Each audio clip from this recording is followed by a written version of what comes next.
Hi, I'm Jim. I'm Bill. And we are The Foodie Brothers.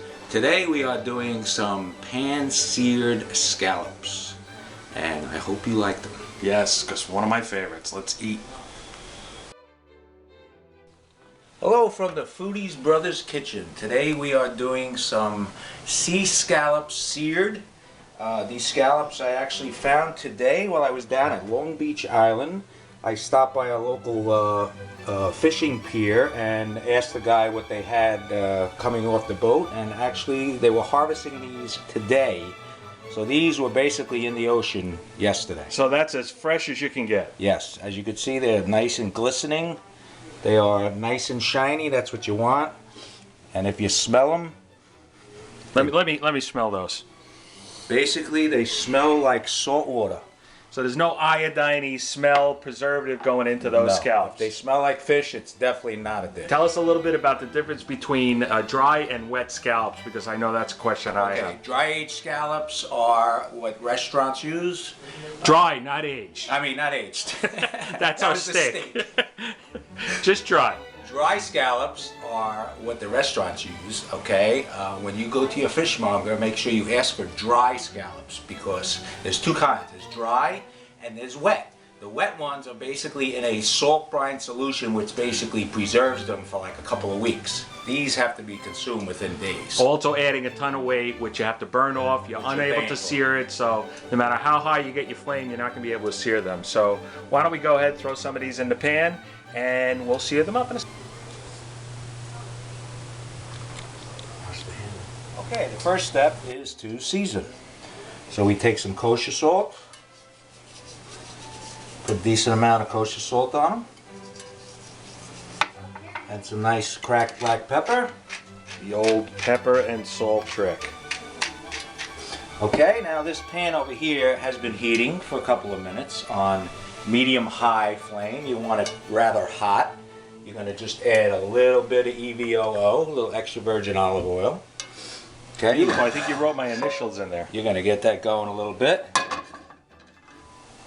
And basically, you're going to start searing. What you're going to do is put them down. Listen to that nice little sear noise.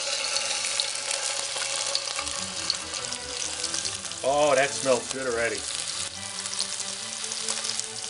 Now, how long you got to cook these for? You're going to cook them probably about 1.5 minutes on each side. You're going to see a crust forming all around them. Please do not touch them. Just leave them alone. Let them stay in the same place you put them. Wait a minute or two, and then we're going to give it a flip. Because you can't overcook them. They can get a little rubbery, right? Absolutely. You don't want to overcook them. All right. Let's give these a minute or two. We'll come back. Dad, what do we got going then? Now we're about ready to flip. We cooked them for about 1.5 minutes on one side. As you can see, I only got a few of them in the pan because you don't want to overcrowd the pan, because if you overcrowd the pan, then you're going to make too much steam and nothing's going to cook right. They don't even look like this. They're shrinking at all. They're staying almost the exact same size. Oh yeah, that looks great. Oh, that one's got my name on it right there. Put that one aside for me. Now you're going to do the same thing on this side, maybe a little bit less. So it's basically just olive oil, salt and pepper, and the natural taste of the And then we're going scallops. to finish them in a minute. I'll show you how to finish them. All right, sounds good. Okay, folks, to finish them off, we're just going to put a little bit of sweet butter in here. Make like a little sauce. And then we are going to plate the dish. So it's just basically scallops, salt, pepper, a little bit of olive oil, sear them in, a little butter to finish them off, and you're ready to plate. And of course, you got to have a little better something to put them on, so I prepared some polenta. Polenta. So that's what we're going to do now. All right, we got the polenta going right over here. We're going to do a little polenta on the dish. A little creamy polenta.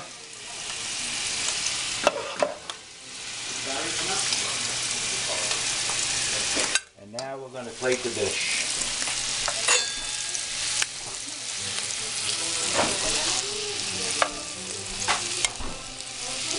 Oh, that is a work of art. I call that plate. Beautiful. There you go. Seared scallops with polenta, creamy polenta. Let's eat. And we're gonna finish the dish with a little bit of the brown butter. All right, don't burn me with that brown butter. Oh, that looks good. Why brown and not just melted? It just adds a little bit It extra. turns a little nutty after you cook it for a while. That's brown butter. All right. Now we gotta Yes. try a little of these scallops here. Tender, Fresh, delicious, juicy, juicy. not overcooked. As Alton would say, that's good eats. That's good eats. Hey, we got our foodie friend here, Mike, is coming to join us tonight to try some scallops with us and sample some wine. So, Mike, why don't you take a sample and tell us what you think? Okay, here we go. Oh, Mike has a little polenta. I like that routine. It's polenta with the scallop. Oh, yeah. I'll give you a second to digest that before I ask your opinion. You could taste the sear of the scallop, the crispness. It's fresh. This is restaurant food made in your own kitchen. Yeah. It don't get better than this. Yeah, that is good. Enjoy. That is good. So, all right, I'm going to try one now. All right, I'll hold the camera. Yeah, you hold the camera. All right. You can tell we're amateurs here. Yeah, here we go. I'm going to try one with just a little bit of polenta. You got a $15 camera there. What are you kidding me? It came off. 25, Mike, 25. You know, for 15 years I had scallops at home and I bought them from the supermarket. They tasted like iodine. They were full with preservatives. I'm going to have a second piece because this is good stuff. Stick with the dry scallops, not the dry aged ones, the dry scallops. They are absolutely delicious. Sear them quickly, don't overcook them. A little bit of polenta and you are in heaven. Foodie Brothers, love their food. Hope you like this video too. Bye-bye.